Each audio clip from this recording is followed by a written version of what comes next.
Well, hello, everybody, and welcome to the summary of our Power Lunch today, which was the keys to happiness, where we talked about distinguishing between your needs and values. So why would we talk about needs and values when we're talking about happiness?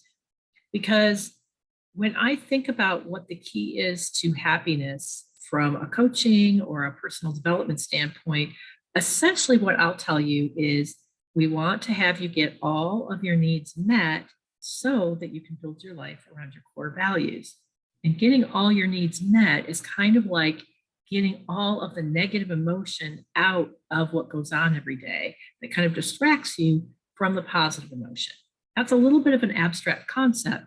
So, what we talked about today, and let me share my screen here, is sort of how needs and values work. And first, I'm going to take you to the worksheet that we had everyone fill out, and you should have available to you because it was homework.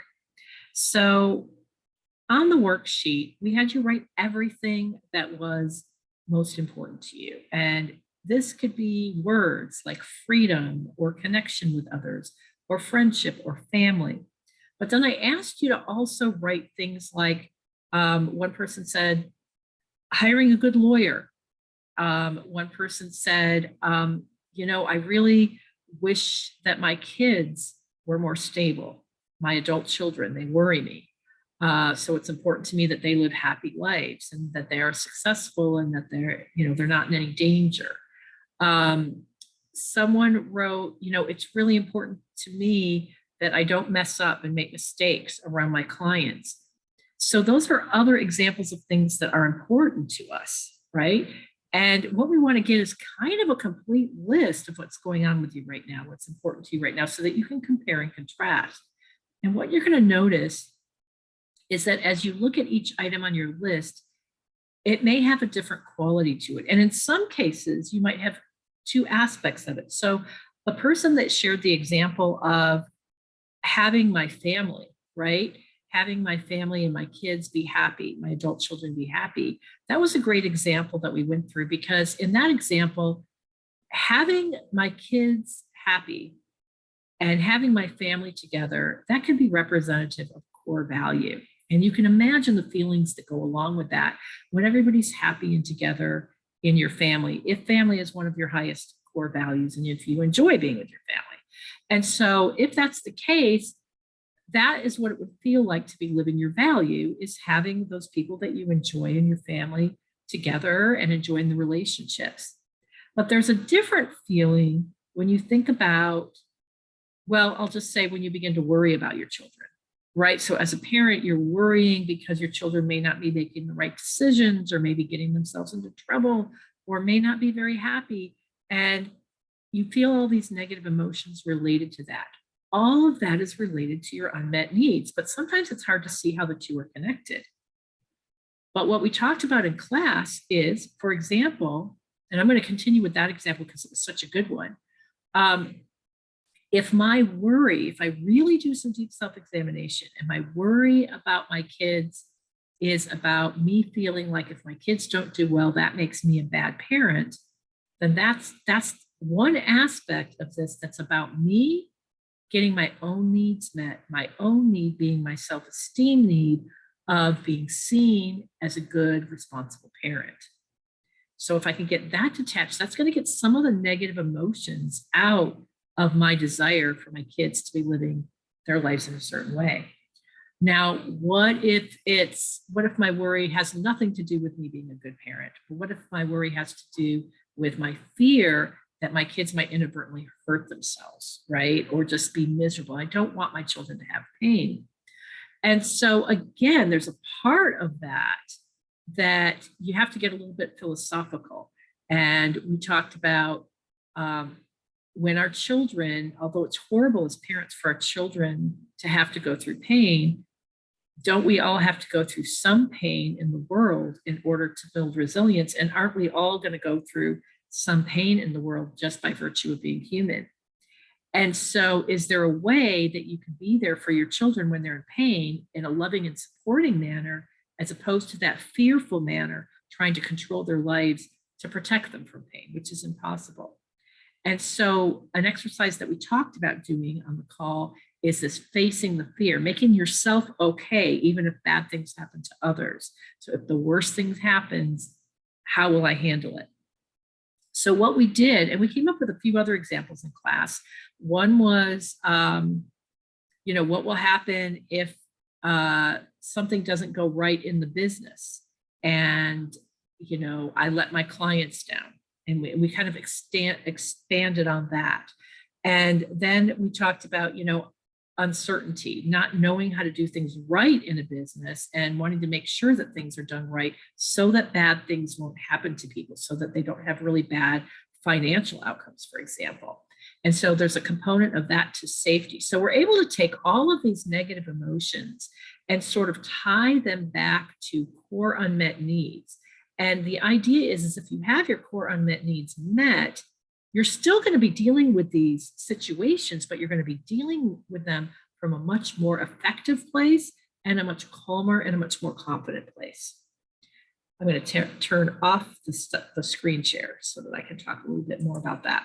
So for example, I'm just going to take the hierarchy of needs, and I'm going to just use safety, belonging, and self-esteem as broad categories of needs. So usually when you're experiencing negative emotions, it comes from lack of trust somewhere in there. So either at the self-esteem level, you don't trust that you'll be seen a certain positive way if something doesn't happen, right? So you're going to be severely embarrassed if a client situation doesn't turn out right, or if you show up as looking stupid or not presentable, right? So those are all those awkward feelings around self-esteem. But imagine if you felt 100% confident that people had tons of respect for you. Then you would be a lot more comfortable making mistakes and having failures. And so you would enter into these situations with a lot less fear, which would allow you to be more present and actually end up being more effective. And as a nice paradox there, you'd probably fail a lot less because you'd be very much in tune to what other people needed in those situations. You wouldn't be so worried about how you look. Love and belonging. In that level, we're not trusting that other people will still care about us or love us if we're not fill in the blank X. So we're very worried about our relationships and not pleasing people and people leaving us if we don't do what they want us to do. And so again, the inner work there is getting that unmet need of love and belonging met, making sure that you have a great support system so you have people to lean on, even if some people leave you, even if some people reject you. So as you get that need met where you really feel supported and loved no matter what, and there's a long path to that. It's not something that's easy to do, but once you're conscious of it, you can really get it done and make progress on it. And so what happens is you still might have difficult people situations, but you don't feel like you have to do things you don't really want to just to please people and to keep relationships going, right? So you're able to really speak your truth in relationships, and then your relationships have an ease to them that didn't exist before. Not so much strain in your relationships, not so much angst or drain in your relationships. And then at the deeper level of safety, usually we don't trust that if something goes wrong, that something horrible won't happen to our very existence, that maybe financial ruin. That's a lot of what people worry about, right? I'm going to end up homeless on the street if this financial deal doesn't go well. So how can you increase your safety needs? Well, some of it's very practical, like mitigating risk and not making risky decisions, or making sure that you have a backup plan or safety net, but being really conscious of what that safety need means to you and how to make yourself safe no matter what is really important. Now, I'm going to go back to sharing my screen here, because one of the things that we did in class, which I hoped would be helpful, and we'll see if it's helpful, is I shared a metaphor of a sailboat. So as we close, or before we close here, I want you to sort of think of your life in terms of riding on a sailboat. And I hope you love to sail. And in this case, the sailboat's not going to sink. It's just going to be, and the water's going to be really smooth, so nobody's going to get seasick. And the sun's out, and you're feeling the sun in your face. And either you or someone is manning the sailboat, and they're very good at that. So you don't have to worry about anything going wrong. And you're just enjoying yourself on the sailboat. You're basking in the sun, you're flowing through the water. Everything's really nice. You got a nice wind going, you're warm. Maybe you're with some people that you really love and care about. You're enjoying your time with those people. That's what it's like to live your life according to your core values. Those kinds of emotions. You may feel happy, you may feel pleasant, you're with people that you cherish, but at the same time, you may be doing things like you may man the sail for a little while. You may try something that you haven't tried before. You may be making food.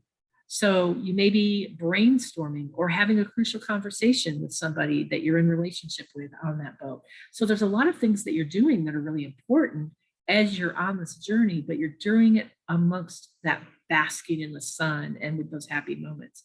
But now imagine that a bird comes along and somehow gets caught up in the sail, and their beak tears the sail.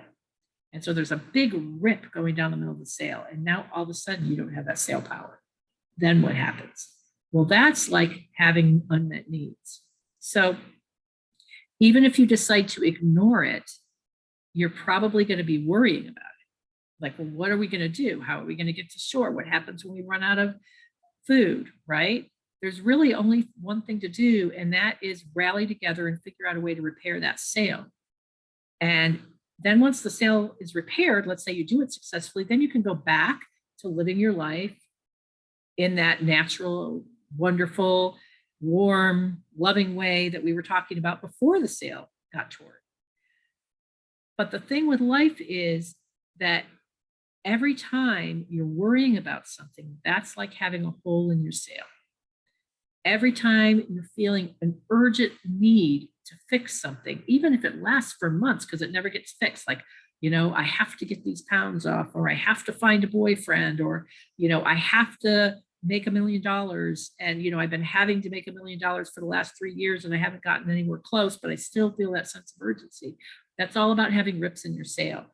And what happens is in life, as long as you have rips in your sail, you're going to be distracted by having to repair those rips, and you're not going to be able to enjoy the ride. So our goal for you is to get you more conscious of what's causing those rips so that you can repair them so that you can enjoy the ride. And the practical examples that we talked about are, for example, the one we talked about, parenting. So that inner work that you're doing where you're taking care of your part of it, that's the act of mending your sails and really mending them to the point where the sail is almost always working well and you're always in that space of good feelings, good emotions, which actually ends up making you more effective. So I hope that metaphor worked for you. What I offered everyone in the class, and I'll offer you as well, is that if you want to do some of this deeper needs work, please don't hesitate to reach out to me. This is kind of the crux of what we do in our advanced growth program because it is a journey, but it's a really fun journey to do together. So enjoy, and thank you for listening. Bye-bye.